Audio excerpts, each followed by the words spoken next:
Hello chess buddies, welcome to Amateur Chess University.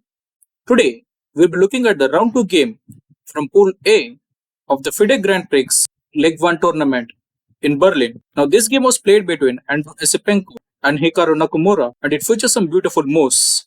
So without further ado, let's head straight into the game. Hikaru here with the white pieces and he begins with c4, going for the English opening. Esipenko replies with e5, going for the King's English variation. Knight to c3 by white, going for the reverse Sicilian variation.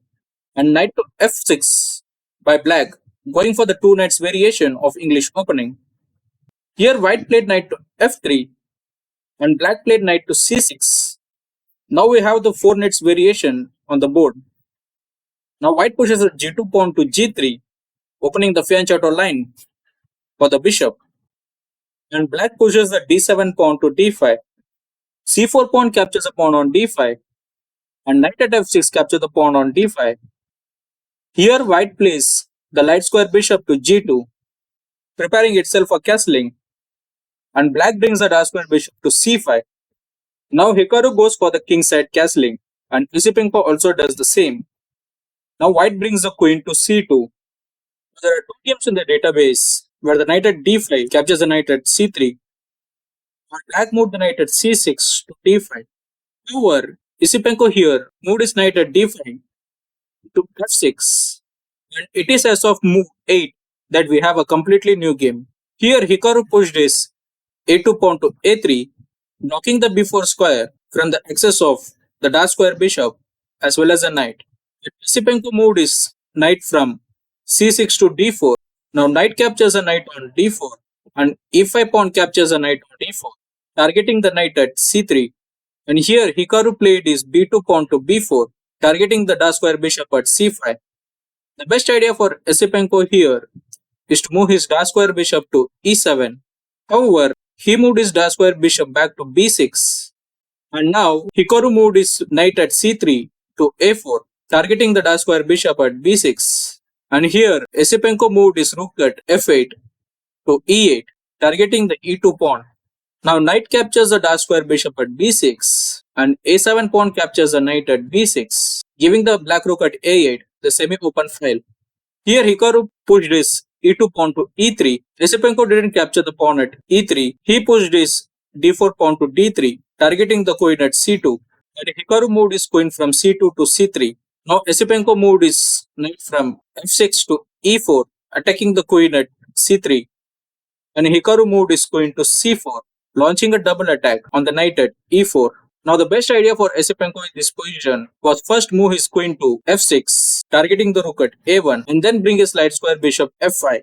However, he went for the light square bishop to f5 first, providing an additional support to the knight at e4. And here Hikaru moved his dark square bishop to b2, preventing queen to f6 while also targeting the long diagonal. And here Esipenko moved his queen to d7 and Hikaru captured the knight at e4 with his light square bishop, and bishop captures the bishop at e4. Here Hikaru moved his pawn at f2 to f3 and Esipenko was forced to move his light square bishop to c6. And here Hikaru brought his non-active rook at a1 to c1, preparing for b5 next, then targeting this weak c7 pawn. And Esipenko was aware of this. He moved his rook at e8 to e7. Now Hikaru moved his queen from c4 to f4, targeting this f file while also keeping a at the c7 pawn. And Esipenko moved his pawn at f7 to f6. Here Hikaru moved his rook at c1 to c4. His idea is to play rook to d4 next and then target the queen as well as this annoying d3 pawn. Esipenko moved his rook at a8 to d8.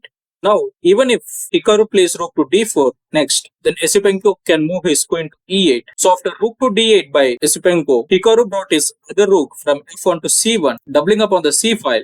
The best idea for Esipenko in this position would have been to move his rook to c8 or push his b6 pawn to b5, where he moved his queen to e6. And now Hikaru pushed his pawn from b4 to b5, and the light square bishop captured the pawn at b5, targeting the rook at c4.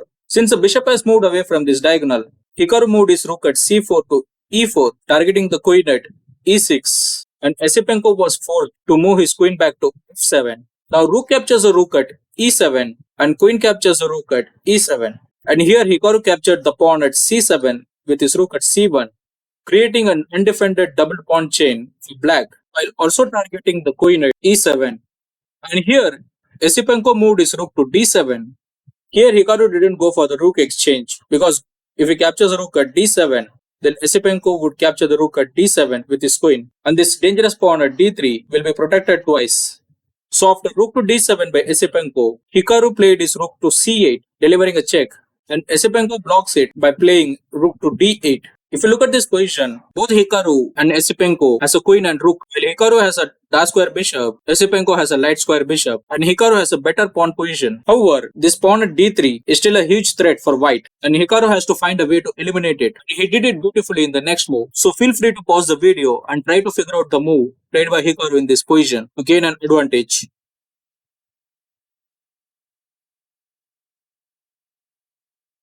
If you are able to figure it out, well done. The move played by Hikaru in this position was capturing the pawn at f6 with his dark square bishop. Now if you are wondering why this sudden bishop sacrifice, well, this is only temporary. So let's see how the game proceeded. Now the g7 pawn captures the bishop at f6 and Hikaru played his queen to g4, delivering a check. Esipenko can't move his queen to g7 because he will end up losing his rook at d8. So he moved his king to f8. Hikaru captured the rook at d8 with his rook at c8, delivering a check, and queen captured the rook at d8. And here Hikaru played his queen to b4, delivering a check, and then targeting this helpless bishop on b4, which was his plan all along when he decided to sacrifice the dark square bishop. Now Esipenko had no other choice but to bring his queen to e7, and here Hikaru captured the light square bishop at b5, eliminating the defender of this d3 pawn and then targeting it, and Esipenko captured the pawn at a3 with his queen, continuing to protect the pawn at d3 while also preparing to bring his queen to c1 next and deliver a check. Hikaru was aware of this plan. He moved his king to f2, stepping away from the check, and now the b6 pawn is under threat. The best idea for black in this position would have been to play queen to d6, which will protect both the b6 pawn as well as the d3 pawn. However, Esipenko here moved his queen to c5, protecting the b6 pawn but losing the defense of his d3 pawn. And now Hikaru captured the pawn at d3, moving the pawn up. And if you look at this position, white is at a complete advantage with all the 5 pawns protecting each other, while black has a double pawn on the b file and isolated pawn on f6 and h7. Here Esipenko pushed his b6 pawn to b5 and Hikaru played his queen to c3, targeting the pawn at f6 while also okaying the queen exchange. Queen exchange is not beneficial for black because if Esipenko captures the queen at c3, then the d2 pawn will capture the queen at c3, preventing b4 next for black. So after queen to c3 by white, Esipenko moved his queen to e7, protecting this pawn at f6. And now Hikaru started pushing his king. He played his king to e2, and Esipenko moved his king to g7, providing support to this f6 pawn, so his queen at e7 can be active. And here Hikaru moved his queen to d4, preparing to bring the queen to g4 next. And Esipenko moved his queen to f7, queen to g4 by white, delivering a check. And black moved the king to h8. Here Hikaru moved his queen to b4, targeting the b5 pawn, and Esipenko moved his queen to e8, protecting the b5 pawn.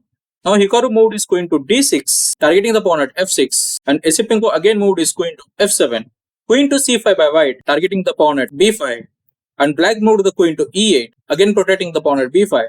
Now Hikaru started pushing his pawns. He moved his g3 pawn to g4, and Esipenko moved his king to g7. Now he pushed his h2 pawn to h4 and Esipenko moved his queen to d7. Hikaru here moved his h4 pawn to h5, preparing to play h6 next. And Esipenko moved his king to g8. Here Hikaru played his pawn to h6, and it was in this position on move 46 that Esipenko resigned the game. With both his queen and the king limited by moves due to its own pawn structure, and Hikaru's queen as active as it is, blocking blank pawns from further movements, Esipenko will not be able to prevent a certain white victory. So that's the game. Fantastic win for Hikaru Nakamura, who was making a comeback in the classical format. He was able to find the temporary black bishop sacrifice to turn the tide in favor of white. If you have any thoughts on the game, feel free to share below. Thank you for watching. Take care. See you.